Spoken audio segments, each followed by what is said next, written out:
የጌታችንና የመድኃኒታችን የኢየሱስ ክርስቶስ ቅዱስ ቃሉ ወንጌላዊ ዮሐንስ እንደጻፈው ምዕራፍ 2 ከቁጥር 12 እስከ 25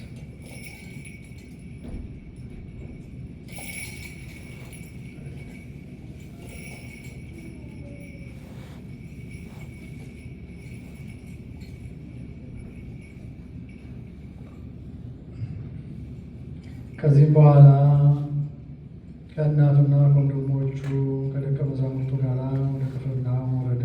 በዚያም ጥቂት ኖረ።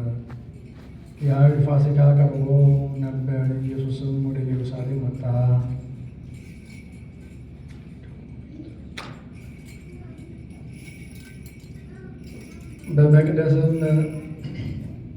በመቅደስም በሬዎችንና በጎችን ርግቦችንም የሚሸጡ ገንዘብን ለዋጮችም ተቀምጠው አገኘ።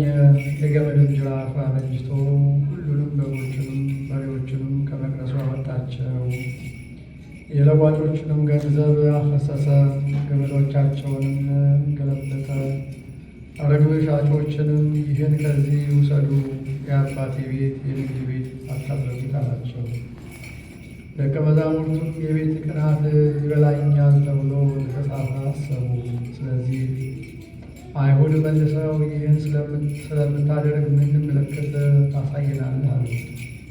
ኢየሱስም መልሶ ይህ ቤተ መቅደስ አፍርሱት፣ በሦስተኛውም ቀን አነሳዋለሁ አላቸው። ስለዚህም አይሁድ ይህ ቤተ መቅደስ ከ46 ዓመት ጀምሮ ይሰራ ነበር፣ አንተ ሦስተኛው ቀን ታነሳዋለህን አሉት። እርሱ ግን ስለ ሰውነቱ ቤተ መቅደስ ይል ነበር። ከዚህም ከሙታን ከተነሳ በኋላ ደቀ መዛሙርቱ ይህን እንደተናገረ አሰቡና መጽሐፍ ኢየሱስ የተናገረው ቃል አመኑ። በፋሲካ በዓልም በኢየሩሳሌም ሳለ ያደረገውን ምልክት ባዩ ጊዜ ብዙዎች ሰዎች በስሙ አመኑ። ነገር ግን ኢየሱስ ሰዎች ሁሉ ያውቅ ነበር፣ ስለ ሰውም ማንም ሊመሰክር አያስፈልገው ነበር። አይተማመናቸው ነበር፣ ራሱ በሰው ያለውን ያውቅ ነበር። በወልድ ያመነ ለዘላለም ሕይወት አለው አለ ጌታ። ደቀ መዛሙርቱ The Gospel of John, chapter 2, verse 12 to 15.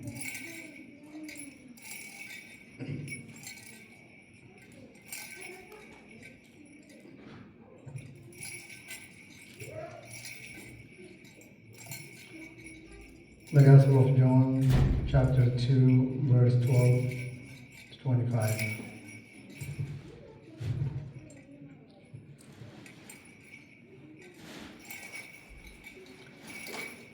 After this, he went down to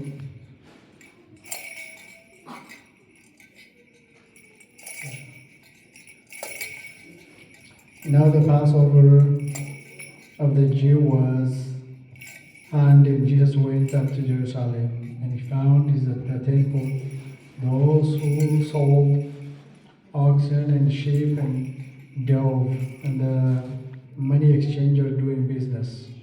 When he had made whip of corn, he drove them all out of the temple, with the sheep and the ox, and poured out of the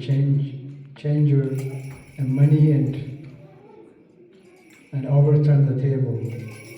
And he said to them who sold the dough, take these things away. Do not make my father's house of merchandise. And his disciple remembered that it was written, Golden man as a